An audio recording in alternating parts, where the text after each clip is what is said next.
What's up everybody, welcome back. So in this video I wanted to have a little talk about vectors, and that's going to be a little lead-in for the next few videos I want to do about line traces, shape traces and shooting projectiles.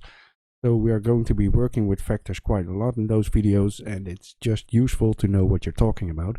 It's not really complicated, but it can be a little bit confusing, and I know at the beginning I found it a little bit confusing, so I'm just gonna walk through it with you guys and try to explain what I know so far. So first of all, what actually is a vector? Well, a vector can be a few things. It can be used for a location, for a force, for a direction, for multiple things, and you have like 2D vectors, 3D vectors and 4D vectors. And that means how much variables are stored in that vector basically. So if we have a 3D vector that's made out of 3 variables, we can have a 4D vector for things like a RGB color with an alpha or for a quaternion rotation. And you can also have 2D vectors for something that only has an X and a Y location. So what's the difference between a location vector and something like a direction or a force vector? Well, I've got a pretty sophisticated virtual reality presentation for you set up, and we're gonna take a look at it. So right over here we have a grid, and if I'm going to add a location vector to this grid, something like 3.5, that will give us this location on the grid, and that's simply the location. Well, if I take a force or a direction and I use the same location, 3.5, I can draw an arrow from the 0 point of this grid to that location. Let me get a nice straight line. So just like this. And this arrow that I'm drawing right now, that's basically the vector that we are talking about. And that vector also has a direction and a length, so it gives us a bit more information. So if I would take a look at something like the animation blueprint, where we use this quite a lot, then this will start to make sense. So if I open up the animation blueprint, and if we get the speed of our character, we get the velocity vector, and after that we get the vector length, and we plug that into the speed of our character. So if I look at this grid over here, so let's suppose this vector is my speed. If we get the length of this vector, we are actually getting the size of the arrow, and that's the speed of the character that we are looking for. So that's how force or direction vectors work. Now we can do multiple things with vectors, and I'm going to not walk through all of them because there's really a lot of stuff you can do with it. If you scroll through the list, there's so much to do with it. So I'm gonna use a few of the functions that you'll find useful for first-person shooters or making games in general.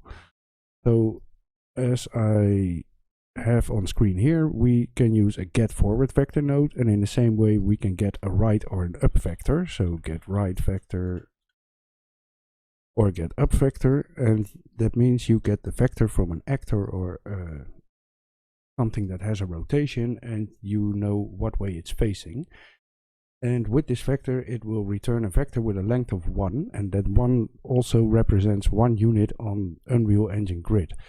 So if I take this vector and I multiply it, then I can move around my position on the grid. So let's say for this example I have the starting point of my aim socket, then I get the forward vector of that aim socket and I multiply it by 100,000, so that means I am 100,000 units in front of me.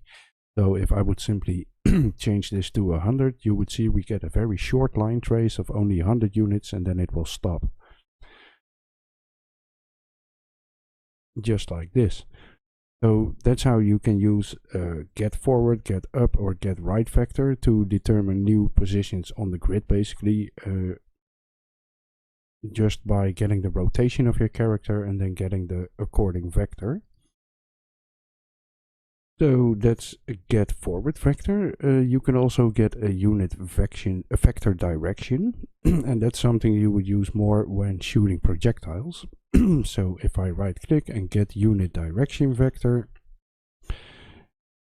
it lets me specify 2 points on the grid, and from that it will calculate a vector. So if I would for example put in my aim socket over here, and over here I put the location of my enemy, then I will get a vector from the socket to the enemy, so I know which way to shoot at. So that could be useful for projectiles, because for a line trace you can simply specify the start and the ending position. But if you fire a projectile, you would need to spawn an actor. And if you spawn an actor, you need to provide a transform. So that works a little bit different. But if I get the unit direction vector, I can simply plug that vector into the rotation and use the location from the socket I'm shooting at, and then we have a transform that will aim in the correct direction. So this unit direction vector, that gives us a normalized vector, and you can see it has unit in the name, and there's quite a lot of functions for vectors. So get unit Cartesian to spherical, get random unit vector in cone and stuff like that, get unit direction.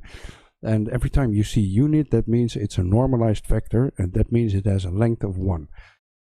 So you need to keep that in mind if you're going to do math with it afterwards. So if I would explain this on the grid over here, and let's say I am the character and I plug in my location from 2 into this pin, so I'm at 4.2. Let me use the little red dot.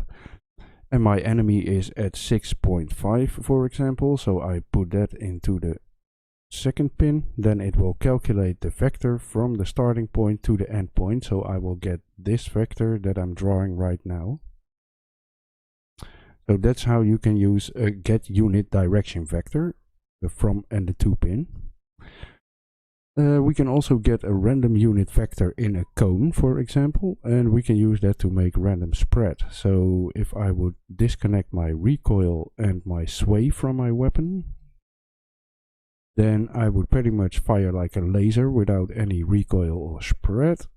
Let me check it out. There we go. You can see firing in the exact same location.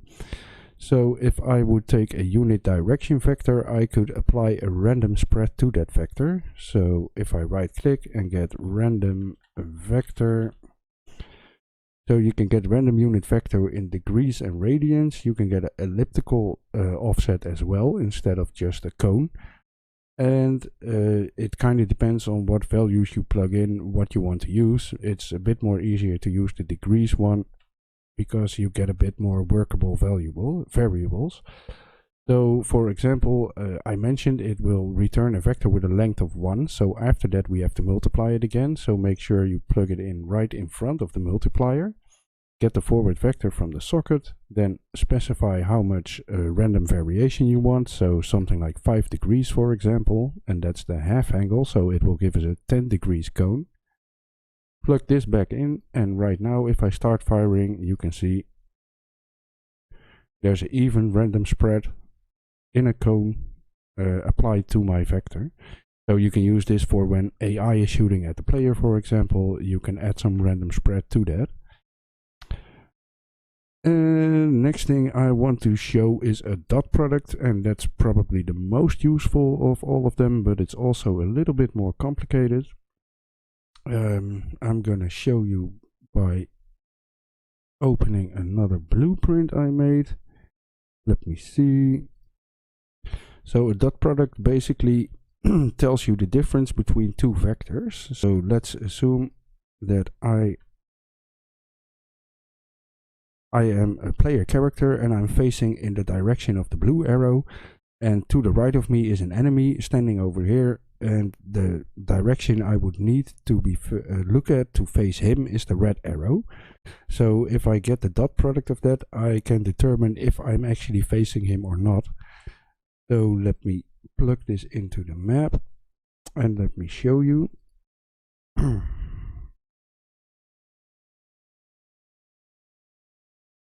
So if I start playing this, you can see it rotates. When it's to the side, it will give a dot product of 0. If it's directly behind me, it will give a dot product of -1. If it's to the left, again, it will give me a 0 dot product. And if it's exactly in front of me, it will give me a 1 product. So with a small calculation, I can very quickly determine if something is right in front of me or if it's within a certain cone. And I can use that well, to see where everything is at. So let me show you in a different way. If I go to my first person character, I can get the dot product to that zombie guy that's standing there. So let me plug this in over here. And this is already plugged in. I need to make sure I can see my text renderer. So right now it's not working because I disconnected this pin. So you can see I'm facing this guy and it gives me a dot product of 1. If I start turning, it will lower. If he's 90 degrees to the left of me, it will be 0. If it's 90 degrees to the right of me, he will be 0. And if it's -1, he's directly behind me. So for example, if I get this dot product and check if it's greater than 95, then he is inside this angle over here. So I know he is in front of me. So that's how you can use dot products. You have to keep in mind it will also take an account for the Z location if you use normal dot products. So if I would place this guy on top of the cube over here, then you would see it will not be 1 unless I use the horizontal dot product. So first of all, let me get a normal dot product. And the guy is standing on top of there, so I'm looking straight at him, but the dot product is not 1 because he is right in front of me. And it's not using the aim rotation, so it doesn't matter if I look at him or not, it's not changing. But if I jump, you can see the variable changes. So if you don't want to take in account for the Z location, you can use a get horizontal dot product to function and simply plug that in, and then it will filter out the Z values, and you can see right now it's back to 1. So you can simply calculate the dot product yourself by using the dot product functions. So we have a vector 3D dot product, 2D and 4D. In which case you would have to filter out the rotation yourself if you would have to get a horizontal dot product. But there are also 2 functions pre-made, get dot product 2 and the horizontal dot product 2, which I have set up here. And then you can simply plug in 2 actors and it will calculate the forward vectors and things for you, so you don't have to do that manually. So those are pretty useful functions for working with vectors and shooting things and making games in general. So I just wanted to walk through them. I hope everything made sense, and in the next video we're going to take a look at line traces and shape traces. So thanks for watching, everybody. Talk to you later. Thanks for watching, everybody. If you liked the video or you think you might have learned something, please consider leaving a like. I'll be back for more.